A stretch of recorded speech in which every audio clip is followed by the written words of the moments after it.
welcome to our podcast where we question musicals and you question your will to live. I'm Lucas. And I'm Tereza. Tereza. Cool, bro. Can't even say your name. That's fine. That happens. That's okay. I forgot my name. Sorry. I'm so taken aback. It happens to the best of us, don't worry. So today we're going to be talking about Six, the musical. Why are we talking about this? That's a very good question. So actually, yesterday we went to the show Six in Pilsen and we liked it very much. And on the ride home, we kind of went a little bit crazy and we thought that making a podcast is a very good idea. So here we are. I mean, nobody's listening to this yet, so it's fine. We'll get better at this. It's okay. Anyway, so I guess we'll tell you something about what the musical is about in case you don't know it or haven't seen it. It's kind of saying musical is kind of strange because it really isn't. It doesn't really have a plot. It's more of a music show, I guess. It features six wives of Henry VIII, the King of England, the late King of England. I don't know. Sure. And it basically they just kind of they fight and they tell their stories and they had like a sort of competition to see whose life was the saddest, which is a bit absurd, but which is really like it's fun though. It's fun. It's interesting concept. It's very original. And I just have like some background to it. It was created by Toby Marlowe and Lucy Moss, which are two students from Cambridge. Both of them, they study musicals and music, and together they starred in countless shows where they danced, and they call each other soulmates. Aww. They're like besties, and they do everything together. So for this Edinburgh Fringe Festival in 2017, they were commissioned with making a musical because they didn't have money for license to any other musical. So they were commissioned to make one, absolutely new one. And Toby came up with the idea of this, and Lucy helped him with it and directed it later. And it was met with a great response. It became quite popular. Later in 2019, it transferred to West End. A year later to Broadway. It has won several awards, like Tony Award, 2 Drama Desk Awards, Outer Critic Circle Awards, and it was nominated for Grammy. Wow, that's actually like pretty crazy that 2 students did this. It's insane. That's impressive. I actually didn't know this. Like we went into this with completely different. And they're like so young. Like today they are 30 years old. Oh wow! So when they made it, they were like 25. So really young, which is really cool. And now I think we can tell you about actually some of the history and some of. So now I think we can tell you about some of the queens and some of their history. Do you want to start? Because you have way more notes than I do. Okay, so the context or the historical context. So. I don't know if you heard of this guy, but Henry VIII is quite a significant character in English history. He was King of England while we're in the 16th century. He did like a lot of stuff. He fought wars. He made several like religious. Yeah, he made the English stuff. Reformation was his work. But it's all like connected to his wives, and if you like disregard the wives or not talk about the wives, he himself is not that interesting. Yeah. He's really just like a fat guy that he was so fat. He is this illegal to say? Also like body positivity and everything, but he was like really fat. He was massive. He was massive. You know what else is massive? Stop. I'm gonna cut that out, Jesus Christ. He literally like ate like 50 kilograms of meat every day. He was like insanely big. That is crazy. So, but now to the wives though, because we don't want to forget the wives, right? You go Catherine first. of Aragon. Yes. Actually, okay. So Catherine of Aragon was a Spanish princess born in 1485, and she got married to Henry VIII after her first husband, Prince Arthur Tudor, died. I don't know if I'm pronouncing that right. Which was Henry's brother. Which was. Ooh, yeah. He was Henry's brother. They were like 15 and then he died. Yeah. It's a lot of fun. It's great. And she was actually very skilled, and surprisingly educated for a woman at that age, which I don't mean badly, but it wasn't very usual. She could do arithmetic, literature, genealogy. I don't know if I'm pronouncing that correctly. Genealogy is a study of one's family tree and bloodline. And stuff. Ooh, Yeah. very cool. Yeah. And she could also play many musical instruments, including, I think, the lute. So that's, and she spoke 3 languages. You go, girl. Yeah, slay. And actually, a fun fact, she found it kind of difficult to communicate with her first husband because they learned a different type of Latin. So Oh, that's sad. Yeah, that sucks. Yeah, and actually, she was badass. Because after she married Henry, right? Scotland invaded England, and she rode into battle full armor on a horse while pregnant. Insane. Wow, this woman. Insane. But yeah, the sad part is though she couldn't provide Henry with a son. She had a daughter and 5 miscarriages, I think. Which is that's she had 2 sons, but they both died while they were infants. So yeah, exactly. Very sad. And then Henry obviously divorced her and married her mistress, Anna Boleyn. Is that Anne Boleyn. Anne Boleyn. Okay, Yeah. sorry. And Anne Boleyn. It's kind of sad because it's said that their marriage, Catherine's and Henry's, was quite happy. They were married for 24 years and they actually got quite along. And the fact that he didn't have to marry her, because when Arthur died and Henry became the heir to the throne, he didn't have to marry Catherine, but he chose to anyway because he liked her, and they actually loved each other, but because he was and it is actually kind of sweet. Their story is apart from the thing that she couldn't give him a son, which isn't her fault. But and since the church didn't believe in divorce, that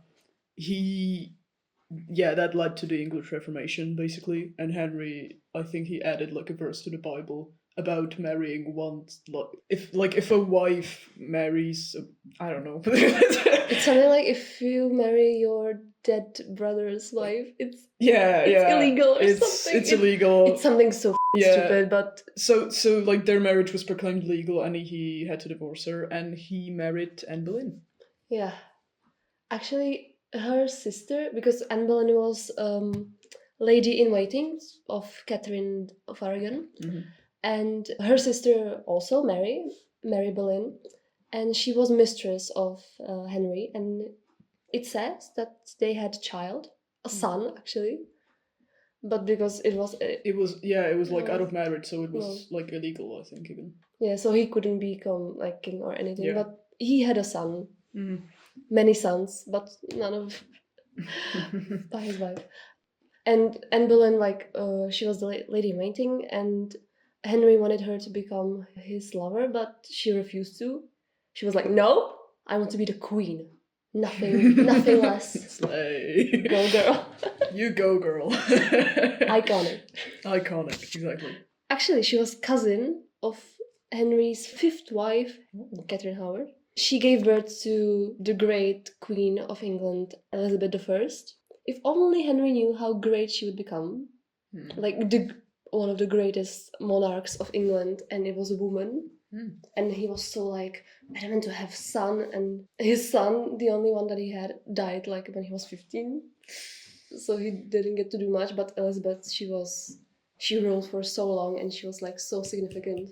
Maybe why she was executed, that's quite important. So actually, before we get to that, I have a fun fact about Henry and Anne and their relationship. So Ooh. like they both kind of hated Catherine, right? And Ooh. she was like expelled to I don't know where.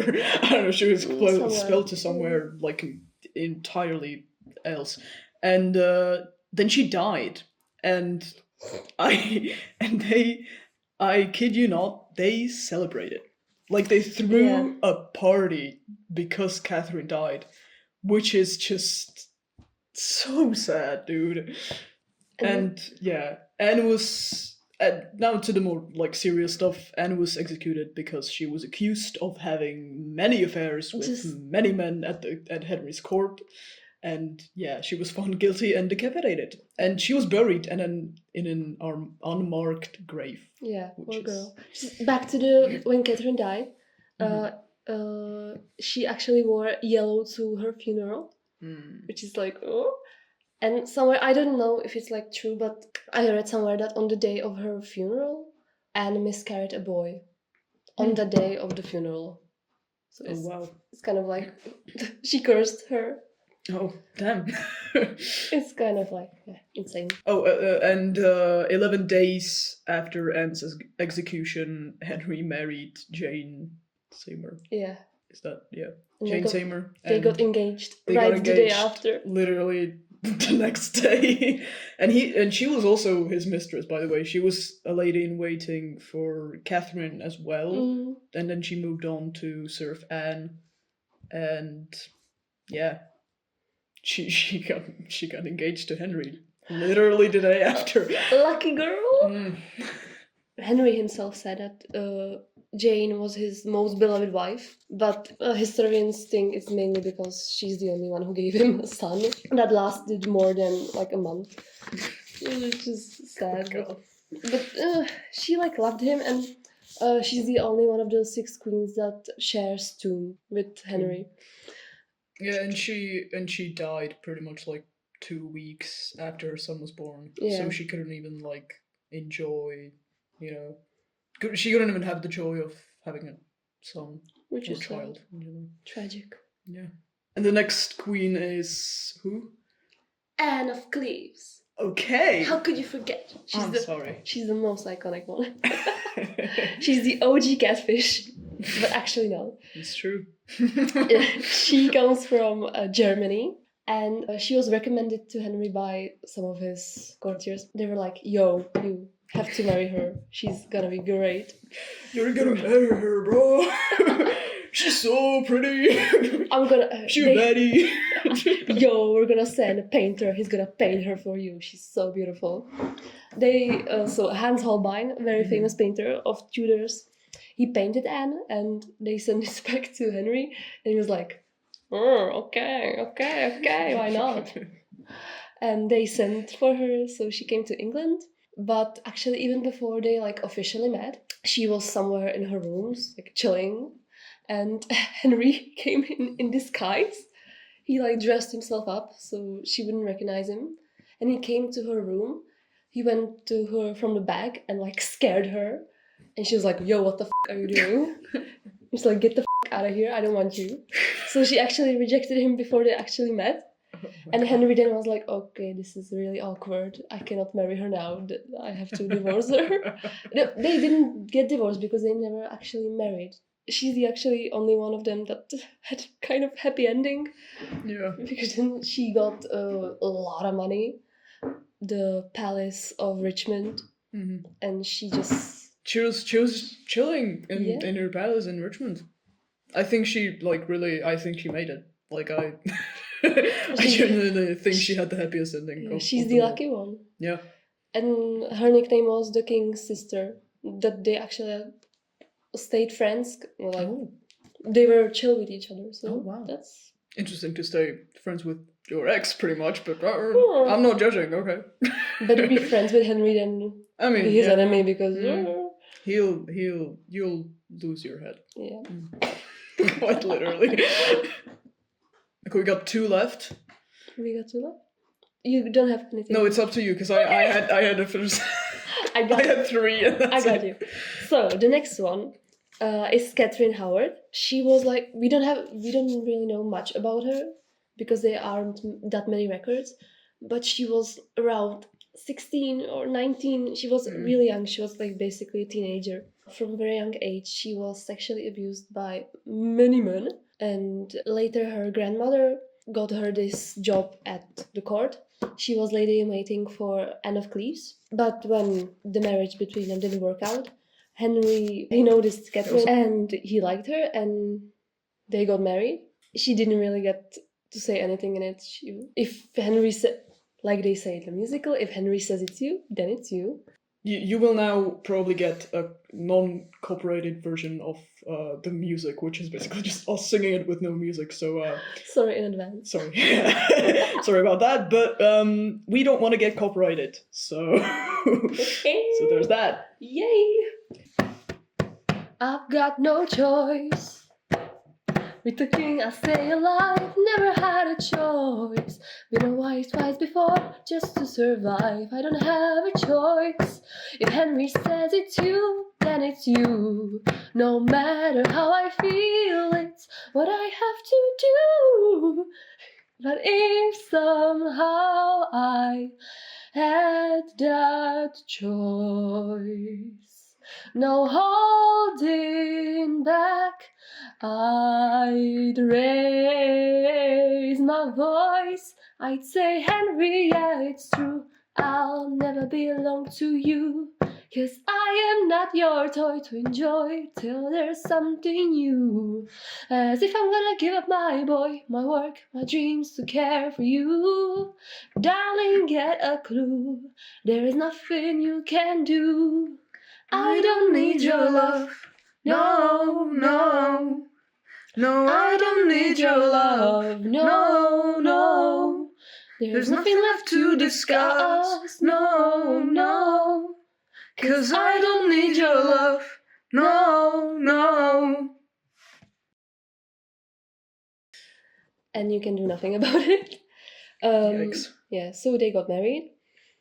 And they weren't married for that long, like a year, maybe. I don't know, something like that. And then there started to be rumors by the courtiers. They wanted to get rid of her for some reason. And they came up with the rumor that she was in a relationship with one of the courtiers, Thomas. Historians don't really know whether they had like relationship or if they were just friends. But Henry got mad and they sent her to a nunnery where he came to visit her many times. But then he had to execute her because of the pressure and I don't know, some stuff. So he didn't even like want to? He execute didn't her? really just- want to, but Oh. I don't know, the circumstances were that Oh, he had okay. to. He executed the guy that she was seeing. Yeah, and she was really like 19 or something like that. And she actually haunts to this day. She was executed at the Hampton Court in London.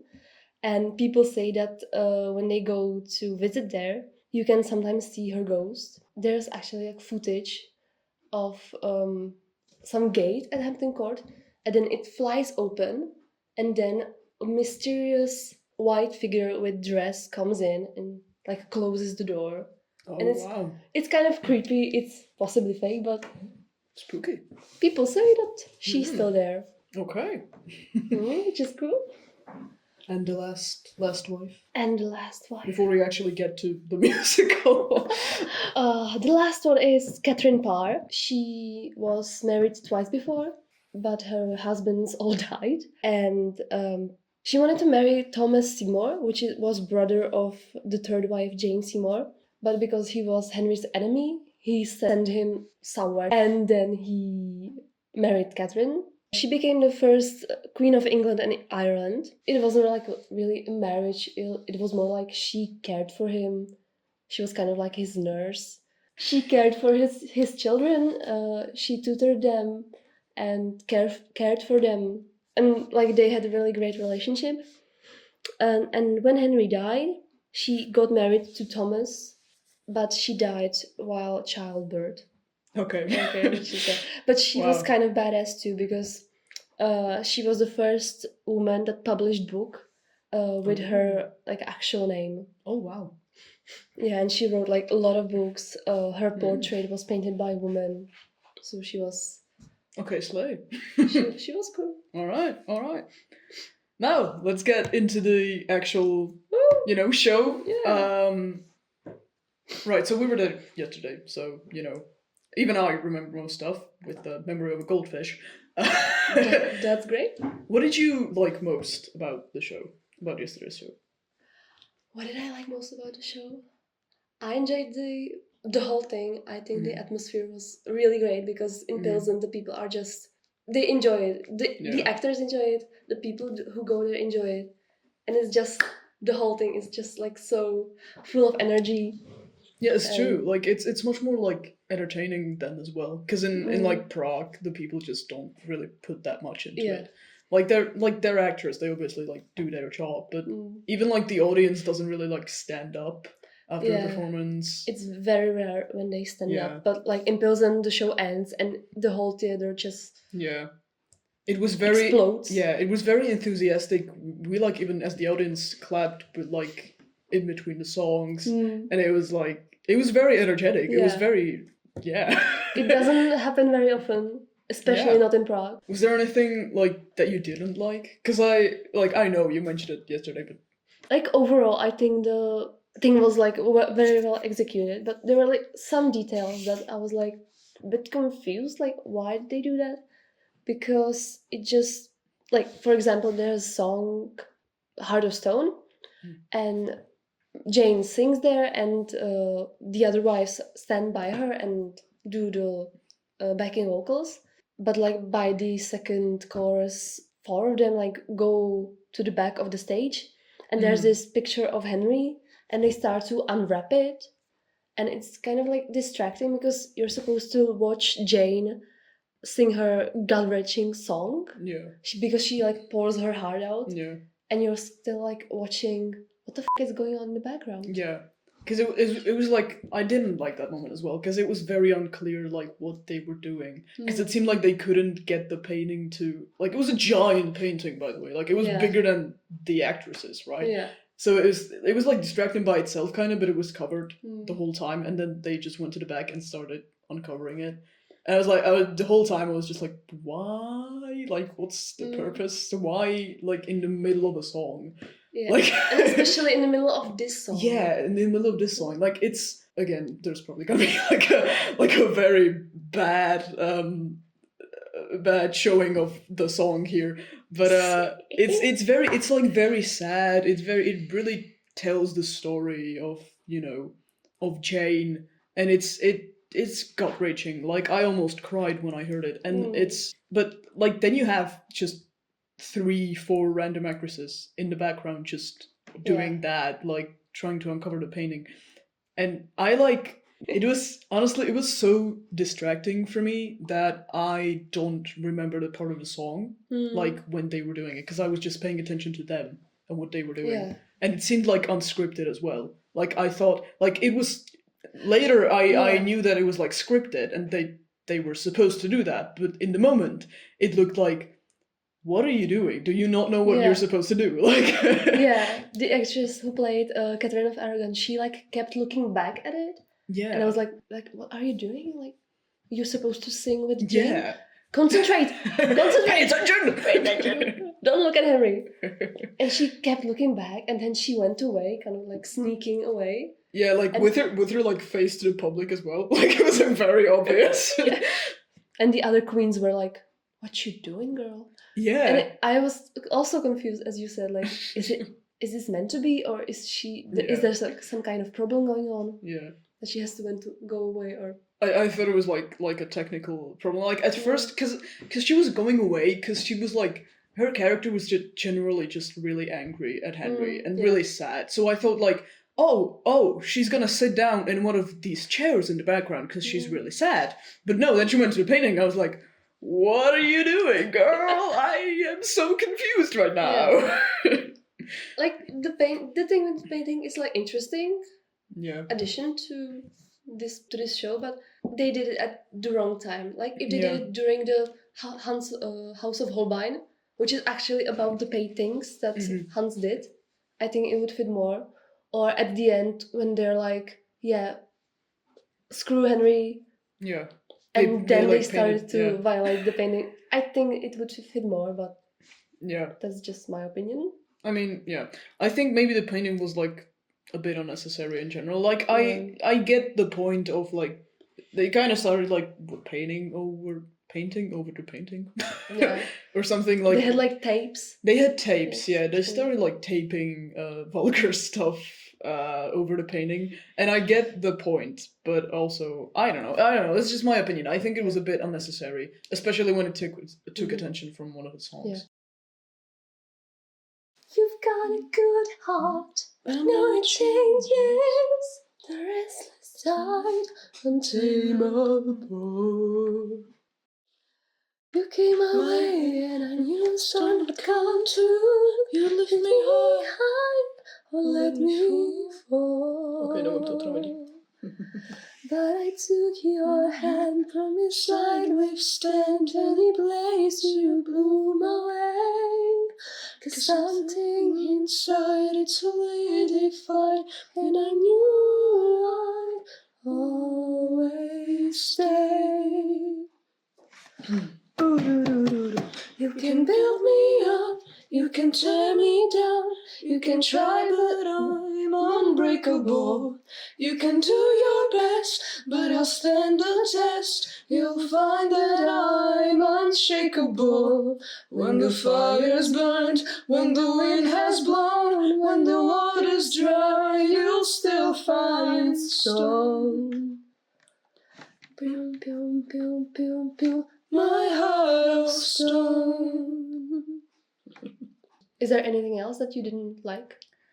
I think that's it actually. I like really liked the performance in general. I was expecting to kind of not like it, to be honest, because I wasn't. Really? I have a confession. Okay, I wasn't that much into the musical. Like when we bought the tickets, because like we bought it like what 2 months before we went. In December. In December, yeah, and it was and I was like, yeah, it's a musical. Cool. I like music. I'm so sorry, but like I was like no, because I was interested in it because I wanted to see it live because I hadn't seen it and I don't want to watch a song tutorial on YouTube because that's just lame. And like that's not lame, but I want to see it live. And it like the tickets weren't expensive. Yeah. Because if they were expensive, I'd have said no. Mm. I genuinely, I'm sorry, I would have said no. Because I just wasn't that interested in the musical. It's okay. I'm not crying. Yeah, but yeah, I was kind of expecting to not really like the musical because I didn't know what was going on. Okay. I was like, when I first listened. I told you this yesterday. When I first listened to the songs, because my friend recommended it to me, not you, surprisingly, someone else. I'm sorry. I'm so sorry. But yeah, when it was recommended to me, I was kind of like thrown in it by the songs because I had no idea what was going on. I thought the musical was going to be much longer because I thought there was going to be like a lot of dialogue because the songs were just like their stories, obviously, but I had no idea what the fuck else was going on. I was just like, oh, cool, stories of these 6 women slay, but like what? What is happening? I did expect that. I was a bit let down that it wasn't a genuine like musical. I feel like that it was just a music show. But the songs are good, and the actresses were wow, just amazing. Jesus, the actresses, they're just like so amazing. Like each of them were unique. Yeah. Their voices were insane. Mm-hmm. The heights that they could go to. Yeah. I had goosebumps. Yeah, yeah. Ooh, it was insane. really like, as you said right now, like the uniqueness of like there's like singing styles and acting styles was also like it like in I don't know, I don't even have the words for it. Like it's really interesting because usually when you have a musical, I feel like a lot of the singers / actors have like the same type kind of singing or like style, because you know it's you kind of have to if you're in a musical, but this was like so unique for every one of them, and I find that so like intriguing, but it was like really in a really good way. Like I really liked it. And you wanted to you saw the Broadway version, didn't you? On YouTube? You said in a That's very okay. legal way, I have to say. Okay. Yeah, I saw the Broadway version, the West End version, many West End Oh versions, wow. because Okay. the queens change like every year. What was it like in comparison to this Czech version? I think it's also like a matter of money, and like in Czech Republic here, we don't have like that much money in theaters, and the tickets also don't cost that much because of it, which is good for us. Sometimes the quality depends on the money, but in this case, it was like okay. But if you compare it to if we're gonna be cruel and compare it to the OG version, it's definitely like less spectacular. The original stage is more, it just screams more like luxurious and wow to you than this. Like the costumes in the original version, they got it more like aligned. Each one of them has different color, but the costumes are quite similar.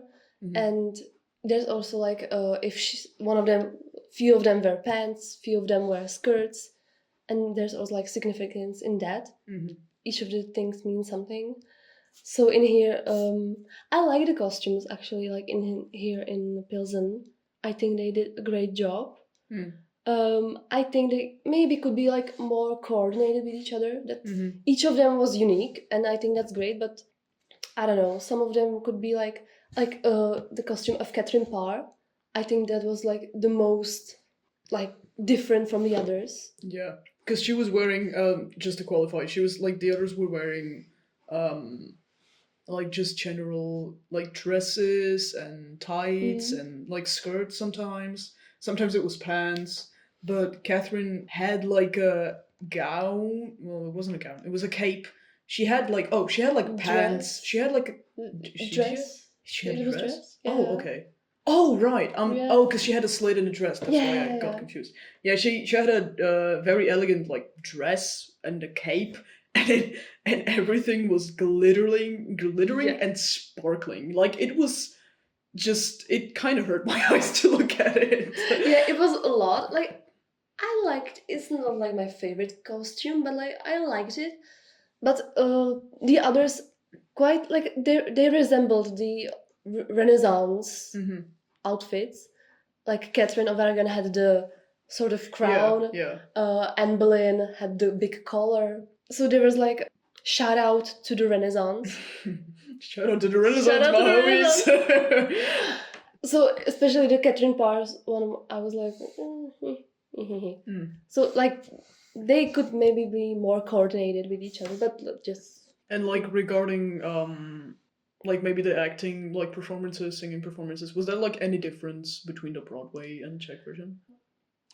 it's like, and I find it with more shows, not only this one, and it's mainly to do with like the Czech language itself. It's in comparison to English. In English, you could say 3 words and you got a joke. But if you want to say the same joke in Czech, you have to use it with 10 words.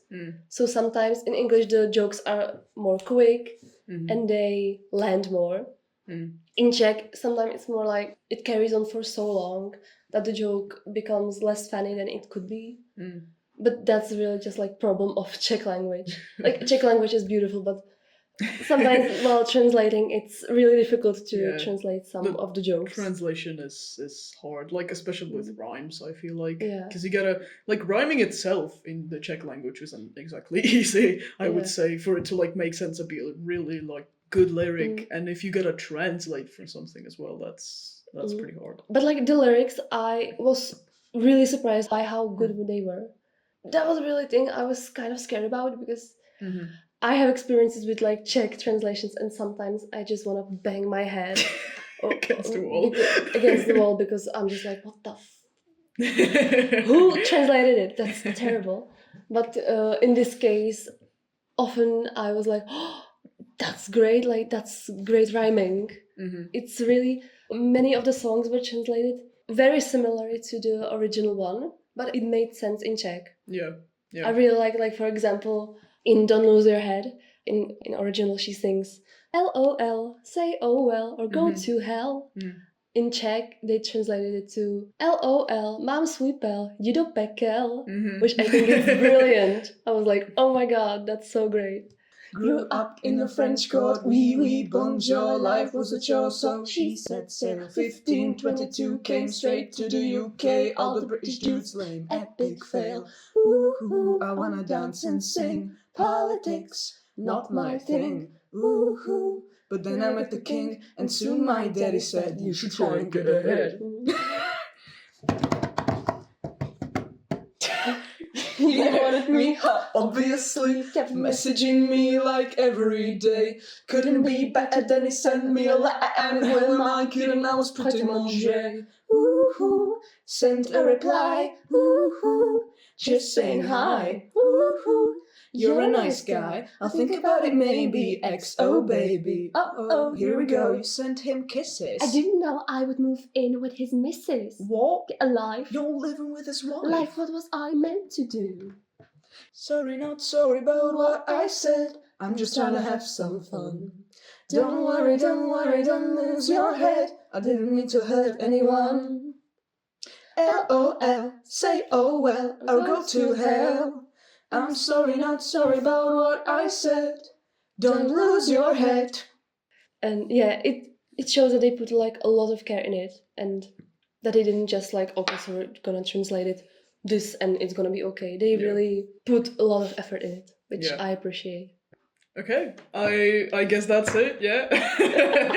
I hope you enjoyed this. Yeah, I guess we'll come back. I guess we'll come back with another episode. As soon as possible. We don't really got a 5-year plan for this, so no, we're just improvising.